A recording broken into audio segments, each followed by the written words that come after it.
ஒரு முதலமைச்சரை நள்ளிரவுல எழுப்புறது ரொம்ப ரொம்ப கஷ்டம். இது எல்லாருக்கும் தெரியும். நள்ளிரவு 2:30 மணிக்கு அண்ணன் கலைஞர் அவர்களை எழுப்புறாங்க. என்ன காரணம்? இப்ப எந்த அளவுக்கும் அந்த ஐஜிக்கு, உளவுத்துறை ஐஜி என்ன இருந்தாலும் அவர் படுக்கிறது லேட்டா படுப்பாரு.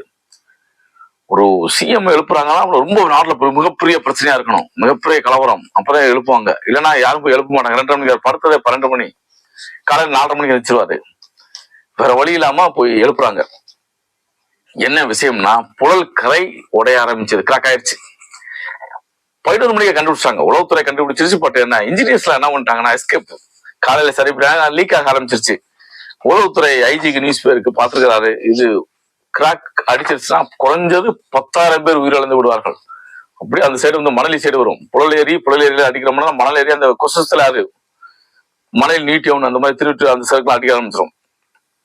வேற வழி இல்லை, இதை கண்ட்ரோல் பண்ணணும்னா அப்ப இந்த அளவு செல்லு கிடையாது, வாட்ஸ்அப் ஃபேஸ்புக் எல்லாம் கிடையாது.